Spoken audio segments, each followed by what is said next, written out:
지난 24일 사우디아라비아의 이슬람 성지인 메카에서 약 5km 떨어진 미나라는 곳에 너무 많은 순례자들이 한꺼번에 모여들었기 때문에 대형 압사 사고가 발생했습니다. 이 사고로 적어도 700명 이상이 사망했고 수백 명의 부상자들이 났다고 하는데 일부 언론에서는 2,000명 이상이 죽었다는 그런 보도까지 나오고 있습니다. 메카는 이슬람교의 창시자인 마호메트가 탄생한 이슬람 최고의 성지입니다. 이슬람 교도들이 지켜야 하는 5가지 기둥이 있는데 그것은 한평생 한 번은 꼭 성지 순례를 다녀와야 한다는 종교적인 의무가 포함되어 있습니다. 그래서 이슬람 신도들의 최대 명절인 연례 하제에는 300만 명 이상이 이 메카 지역의 순례자로 모여든다고 합니다. 뉴스에서 잠깐 본 것이었는데도 어마어마한 그 사람들이 한꺼번에 움직이는 모습을 보면서 크게 놀랐습니다. 이슬람 교에서는 성지 순례 중에 순교한 자들, 죽은 자들은 즉각적으로 천국에 올라간다고 가르치기 때문에 아무리 사고의 위험이 커도 이 순례자의 길을 막을 수가 없습니다. 여러분, 이런 종교적인 열심은 이 금세뿐만이 아니라 죽음의 공포로부터 벗어나 내세에 대한 약속을 보장받으려는 인간의 깊은 내면의 열망으로부터 나오는 것입니다. 비록 타 종교이지만 성지 순례의 길에서 죽음을 당한 자들과 그 유족들에게 하늘의 평화가 임하기를 기원합니다. 한편 쿠바에 이어서 미국을 방문한 프란치스코 교황은 6일 동안의 워싱턴, 뉴욕, 필라델피아의 일정을 잘 마치고 돌아가셨는데요. 그동안의 카톨릭 신도들의 마음뿐만이 아니라 우리 신앙이 없는 사람들까지도 교황을 통해서 큰 은혜를 받는 행복 바이러스를 많이 주시고 떠나셨습니다. 교황은 백악관이나 국회의사당, UN 본부 같은 최고의 세계 지도자들이 모인 자리에서 이 세계가 당면하고 있는 여러 이슈들에 대해서 단호하게 말씀을 전했습니다.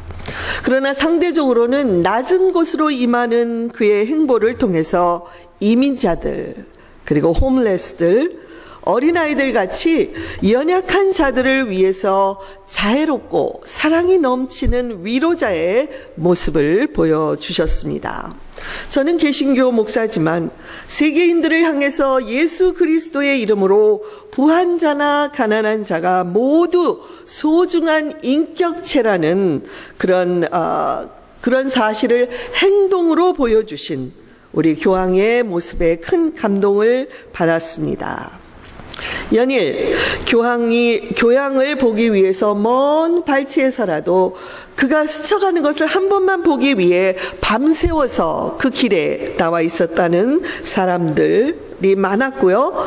또 교황을 보기만 해도 눈물이 저절로 흐른다는 군중들도 많았고, 카톨릭 신자가 아니지만 교황을 말할 수 없이 존경한다는 이런 고백을 하는 그런 군중들을 보면서 저는 모든 인간 안에는 하나님으로만 채워질 수 있는 부분이 있다는 것과, 그리고 하나님의 품에 돌아가 그곳에 안겨 쉬기까지는 이 세상의 그 무엇으로도, 그 어느 곳으로 가서도 채워지지 않는 공허감이 있다는 그 생각을 하게 되었습니다. 이 교황을 향한 갈망은 인간의 하나님을 향한 갈망이 표출되어 나오는 것이고, 또한 죽음 이후에 미지의 세계에 대한 동경심의 표출이라는 생각이 들었습니다. 기독교뿐만이 아닌 대부분의 종교들이 한결같이 내세에 대한 약속을 주요 교리로 내세우고 있는 것을 보면 그만큼 모든 인간이 공유하고 있는 이 죽음에 대한 두려움이 얼마나 큰 것인지를 우리들이 알 수가 있는 것입니다. 오늘 본문인 빌립보서는 바울이 옥중에서 갇혀 있으며 쓴 편지입니다. 도대체 자신이 언제 순교할지도 모르는 상황 속에 미래가 불투명한 가운데에서 쓴 편지라고는 믿기지 않을 정도로 빌립보 교인들을 향해서 주 안에서 기뻐하십시오, 기뻐하십시오라고 권면하면서 주님의 제자들이라면 도저히 기뻐할 수 없는 상황 속에서도 기쁨을 누릴 수 있어야 한다고 강조하고 있습니다. 빌립보서는 총 4장으로 된 짧은 책이지만 그 안에 기쁨이라는 단어가 18번이나 나올 정도로 스스로 기쁨의 사람으로 자처한 사도 바울. 그는 사는 것보다 세상을 떠나서 그리스도와 함께 있는 것이 훨씬 더 좋다는 고백을 하고 있습니다. 저는 지난 3주 동안에 여러분들과 함께 계속해서 제자에 대해서 묵상을 하고 있습니다. 이번 주일에는 사도 바울이 지니고 있었던 삶과 죽음에 대한 그의 자세를 통해서 제자들의 궁극적인 삶의 종착지인 죽음, 또한 새로운 시작이 될 수 있는 죽음에 대해서 묵상을 하려고 합니다. 첫째로 제자들은 매일 삶과 죽음 사이에서 살아가는 자들입니다. 같이 해볼까요? 삶과 죽음 사이. 우리가 이렇게 숨쉬고 호흡하고 있어도 우리는 삶과 죽음 사이에 있는 자들입니다. 본문 23절에서 바울은 자기가 삶과 죽음 둘 사이에 끼어 있다고 말했습니다. 이 같은 말씀을 고린도 후서 4장 10절에서는 이렇게 표현했습니다. 우리가 항상 예수의 죽음을 몸에 짊어짐은 예수의 생명이 또한 우리 몸에 나타나게 하려 함이라. 바울은 복음 전도자로 살면서 많은 환난과 박해 속에서 살았습니다. 고린도 후서 11장 24절에서부터 27절까지 구체적으로 어떤 것인지가 나오고 있습니다. 유대인에게 40에서 하나 감한 매를 5번이나 맞았으며, 여러분 왜 40에서 하나를 감할까요? 40번 맞으면 죽기 때문에 한 번을 감해준다는 말이 있습니다.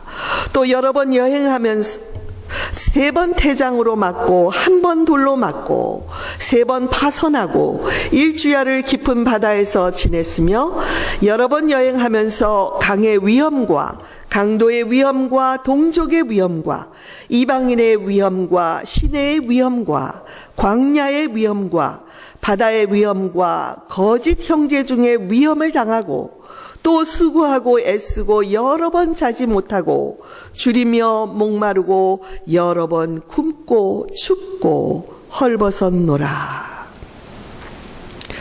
바울이 이렇게 수많은 죽음의 위기를 겪으면서 만일 자기가 복음을 전하다가 죽으면 예수를 다시 살리신 하나님께서 자기도 다시 살려주실 것이라는 믿음을 갖게 된 것입니다. 오늘날 우리는 바울같이 이런 심각한 박해를 경험하지는 않지만 우리 매일의 삶의 현장에서 어떻습니까? 하나님의 나라와 그 나라에 속한 자의 가치관과 세상에 속한 자의 가치관이 너무 다르기 때문에 우리는 그 속에 살면서 이 가치관의 충돌 속에서 제자로서 순수하게 하나님의 말씀대로 사는 것이 얼마나 어렵다는 것을 경험하고 있지 않습니까? 여러분, 이것이 곧 삶과 죽음 사이에 끼어 살고 있는 제자의 모습이라고 생각이 됩니다. 바울은 내게 사는 것이 그리스도니 죽는 것도 유익함이라고 고백하고 있습니다. 이 말은 그가 늘 죽음에 대해서 생각하며 살았다는 것을 의미합니다. 바울에게 그리스도를 전하며 사는 것이 이렇게 죽는 것 같이 어렵고 힘들었기 때문에 차라리 죽는 것이 더 낫다, 이렇게 생각을 한 것입니다. 매사에 그래 내가 그리스도를 위해서 죽자 하고 전도의 현장에 뛰어들면서 바울은 어느 순간 죽음이 더 이상 두렵지 않게 되었다는 것을 깨닫게 되었습니다. 교우 여러분, 혹시 죽음의 두려움에서 자유롭게 되기를 원하십니까? 그렇다면 날마다 주 안에서 죽는 삶을 살아가시기 바랍니다. 적을 모를 때에는 두려울 수 있지만 적을 알고 나면 더 이상 두렵지 않는 것처럼 죽음을 모를 때에는 두려울지 모르지만 죽음을 알고 나면 죽음의 공포는 사라지게 되는 것입니다. 톨스토이는 이 세상에서 죽음만큼 확실한 것이 없다. 그런데 사람들은 겨우 살이는 준비하면서도 죽음은 준비하지 않는다라고 말했습니다. 여러분, 그럼에도 불구하고 여러분이 또 제가 인정하듯이 죽음을 미리 생각하며 산다거나 준비하는 것은 결코 쉬운 것이 아닙니다. 그럼에도 불구하고 우리에게는 죽음의 고통을 다 겪으시고 이겨내신 우리 주님이 우리를 도와주실 것이므로 육체적으로 또한 영적으로 이 죽음에 대해서 감당하도록 도와주신다는 믿음을 가지시기 바랍니다. 바울은 고린도전서 15장 31절에서 형제들아 내가 그리스도 예수 우리 주 안에서 가진 바 너희에게 대한 나의 자랑을 두고 단언하노니 뭐예요? 나는 날마다 죽노라 라고 고백을 했습니다. 이것은 그가 요한복음의 예수님의 말씀에 순종했기 때문에 가능한 것이었습니다. 우리 한번 같이 읽어볼까요? 내가 진실로 진실로 너희에게 이르노니 한 알 그대로 있고 죽으면 많은 열매를 맺느니라. 자기 생명을 사랑하는 자는 잃어버릴 것이요 이 세상에서 자기의 생명을 미워하는 자는 영생하도록 보전하리라. 그러므로 우리의 일상생활이 비록 어렵고 힘들 수 있지만 삶과 죽음 사이에서 살아가면서 매일 죽는 훈련을 저와 여러분이 감당하게 되기를 바랍니다. 밀처럼 떨어져 내 모든 것을 들여 죽을 수 있는 이 믿음이 있기를 바랍니다. 둘째로 제자들은 살든지 죽든지 그리스도를 존귀하게 하는 삶을 살아야 합니다. 본문 20절에서 나의 간절한 기대와 소망을 따라 아무 일에든지 부끄러워하지 아니하고 지금도 전과 같이 온전히 담대하여 같이 해볼까요? 살든지 죽든지 내 몸에서 그리스도가 존귀하게 되려 하려 한다. 23절에는 내가 그 둘 사이에 끼었으니 차라리 세상을 떠나서 그리스도와 함께 있는 것이 훨씬 더 좋은 일이라. 그렇게 하고 싶으나 내가 육신으로 있는 것이 너희를 위하여 더 유익하다고 말했습니다. 여러분, 많은 사람들이 일이 때때로 뜻하는 대로 풀리지 않거나 감당하기 어려운 일이 닥치면 뭐라고 말하죠? 아유, 죽고 싶다. 맞습니다. 그러나 여기 바울이 죽고 싶다고 고백하는 것은 인생사 때문이 아니라 예수 그리스도 때문이었습니다.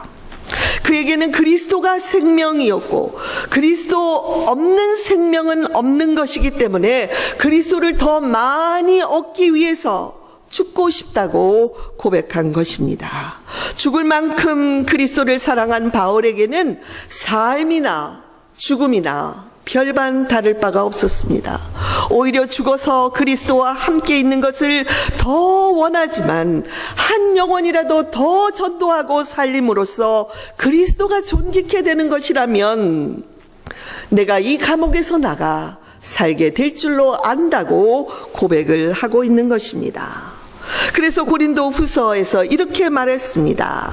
우리 살아있는 자가 항상 예수를 위하여 죽음에 넘겨짐은 예수의 생명이 또한 우리 죽을 육체에 나타나게 하려 함이라.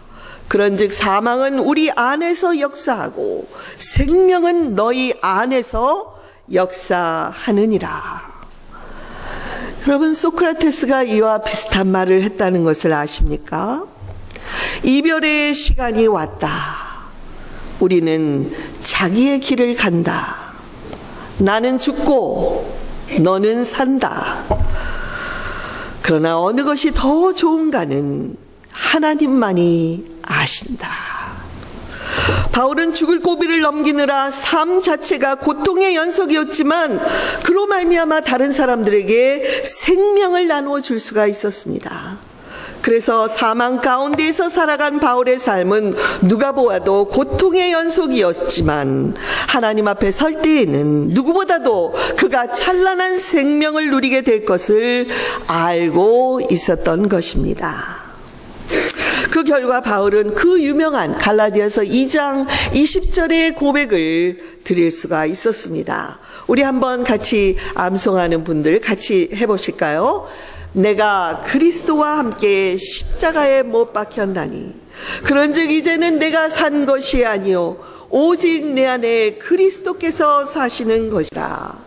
내가 이제 육체 가운데 사는 것은 나를 사랑하사 나를 위하여 자기 자신을 버리신 하나님의 아들을 믿는 믿음 안에서 사는 것이라.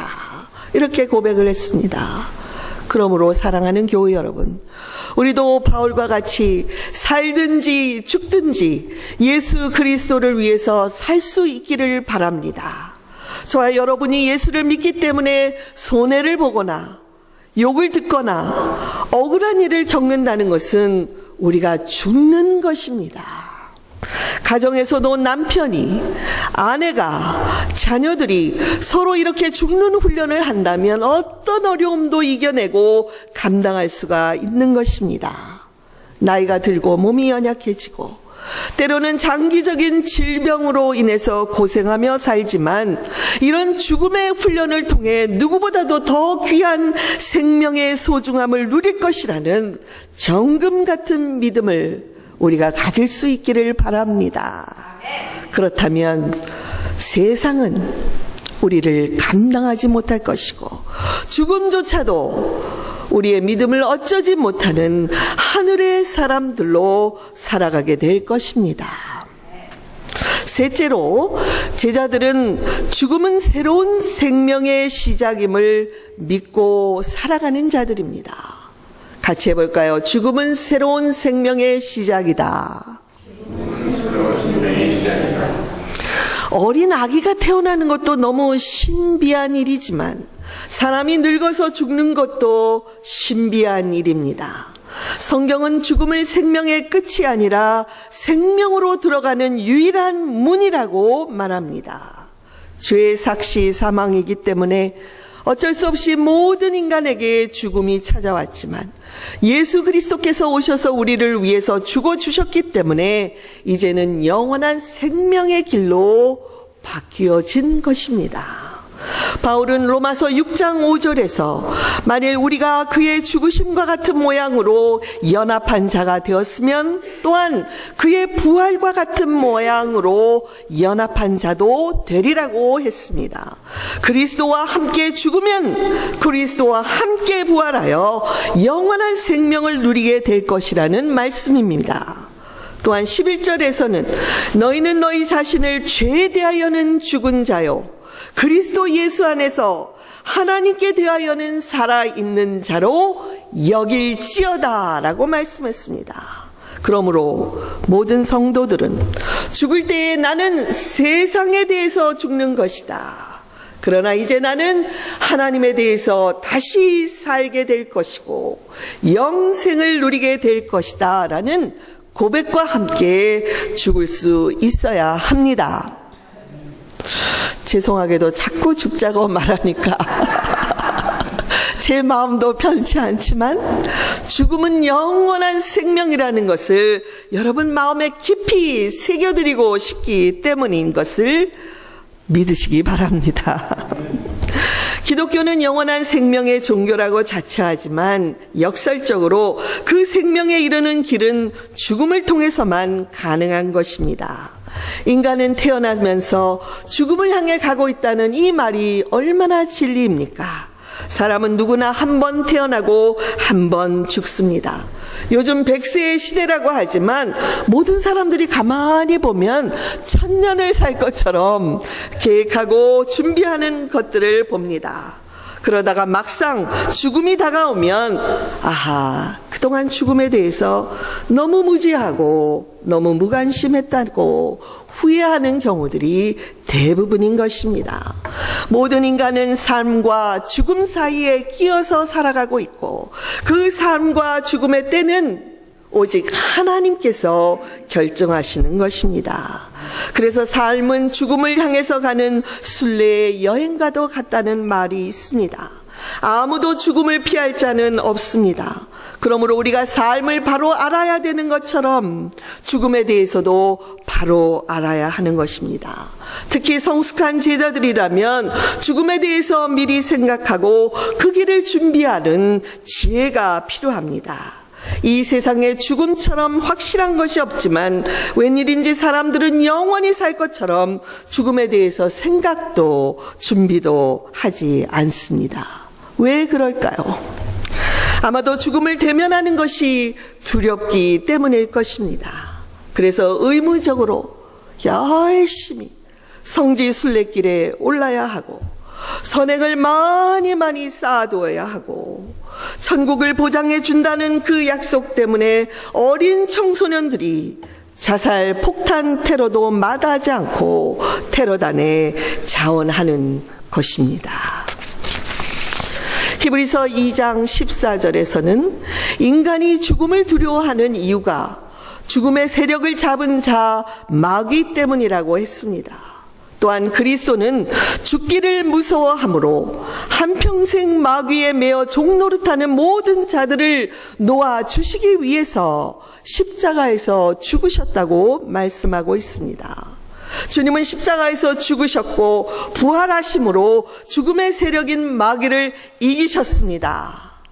이 세상에 누구도 죽었다가 다시 살아서 내가 죽어보니까 죽음은 이런 것이야 라고 가르쳐 줄 수 있는 사람이 없지만 오직 한 분 죽었다가 다시 살아나신 예수 그리스도께서는 우리가 그리스도 안에서 죽는다면 죽음을 이길 수가 있고 그리스도와 함께 영원한 생명을 누리게 될 것이라고 약속해 주고 계십니다. 또한 주님은 요한계시록을 통해서 마지막 심판 때에는 인간들을 죽음의 공포로 몰아넣었던, 그래서 왕노릇했던 마귀가 심판을 당할 것이라 약속하고 계시고, 그리고 인간을 두렵게 만들었던 이 사망의 존재까지도 무적행으로 넣어지는 심판을 받게 될 것이라고 말씀합니다. 더 이상 죽음이 없는 세상, 그곳이 바로 그리스도께서 통치하시고 우리가 소망하고 우리가 바라는 천국의 삶이 될 것입니다.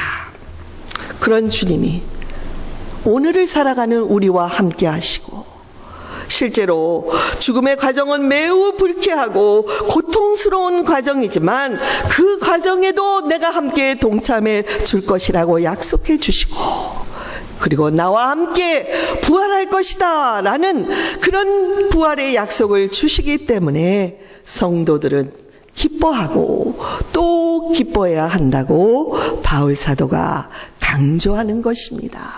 할렐루야. 아멘. 요즘 가을에 문턱에 성큼 들어서고 보니 가을 냄새가 곳곳에 풍겨지고 있습니다. 여러분, 교회당에 들어오면서 가을 냄새 맡으셨어요? 고소한 냄새가 나지 않으세요? 저의 매일 이렇게 산책하는 길에도 어느새 낙엽이 수북히 쌓여 있고 가을의 정취를 흠뻑 누리게 해줍니다. 이럴 때 시 한 편을 읊으면 정말 딱이다 하는 생각으로 어떤 시가 좋을까 했는데 SNS를 통해서 지인들이 보내준 시 중에 뇌성마비 시인이 지은, 그의 이름이 김준엽이라고 하는데요, 내 인생에 황혼이 들면 이라는 시가 마음에 다가왔습니다. 제가 읊어보겠습니다. 눈을 감고 들으셔도 좋고 우리 잔잔한 음악이 나와도 좋겠습니다. 우리 반주자 준비해 주시고요. 조용히 여러분 이 시를 들으시면서 정말 내 인생의 황혼은 어떨 것인지 한번 생각해 보시기를 바랍니다. 내 인생의 황혼이 들면 나는 나에게 많은 날들을 지내오면서 사람들을 사랑했느냐고 물어보겠지요. 그러면 그때 가벼운 마음으로 사람들을 사랑했다고 말할 수 있도록 나는 지금 많은 이들을 사랑해야겠습니다. 내 인생의 황혼이 들면 나는 나에게 많은 날들을 지내오면서 열심히 살았느냐고 물어보겠지요. 그러면 그때 자신 있게 열심히 살았다고 말할 수 있도록 나는 지금부터 하루하루를 최선을 다해 살아가야 하겠습니다. 내 인생의 황혼이 들면 나는 나에게 많은 날들을 지내오면서 사람들에게 상처를 준 일이 없느냐고 물어보겠지요. 그러면 그때 얼른 대답하기 위해 지금부터 나는 사람들에게 상처 주는 말과 행동을 하지 않아야겠습니다. 내 인생의 황혼이 들면 나는 가족에게 많은 날들을 지내오면서 부끄러움이 없느냐고 나에게 물어보겠지요. 그러면 그때 반갑게 대답하기 위해 나는 지금부터 우리 가족들을 사랑하고 가족을 위한 내 할 일을 전적으로 다하도록 순종하겠습니다. 내 인생의 황혼이 들면 나는 나에게 많은 날들을 지내오면서 이웃과 사회와 국가를 위해 무엇을 했느냐고 물어보겠지요. 그러면 그때 나는 힘주어 대답하기 위해 지금부터 이웃의 관심을 가지고 좋은 사회인으로 살아가겠습니다. 내 인생의 황혼이 들면 나는 내 마음 밭에서 어떤 열매를 맺었느냐고 물어보겠지요. 그러면 그때 자랑스럽게 대답하기 위해 지금 나는 내 마음 밭에 좋은 생각의 씨를 뿌려 좋은 말과 좋은 행동으로 부지런히 열매를 맺어야겠습니다.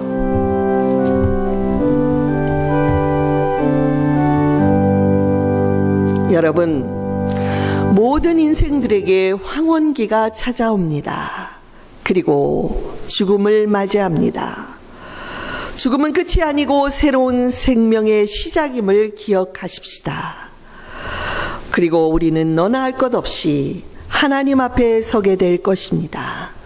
그때 뒤늦게 후회하지 않기 위해서 날마다 우리의 일상이 삶과 죽음 사이에 있다는 것을 의식하며 살아가고 살든지 죽든지 그리스도가 존귀케 되는 삶을 살아가려고 결단하시고 죽음이 새로운 생명의 시작임을 믿고 살아가시기를 바랍니다. 그러기 위해서는 얼마나 오래, 얼마나 편하게 사느냐에 초점을 두기보다는 하나님 앞에서 어떻게 살 것인가에 관심을 두고 살기를 바랍니다. 죽음 이후에 우리는 그동안 살아온 삶에 대해서 정산해야 할 때가 반드시 올 것이기 때문입니다. 아멘. 기도하십시다.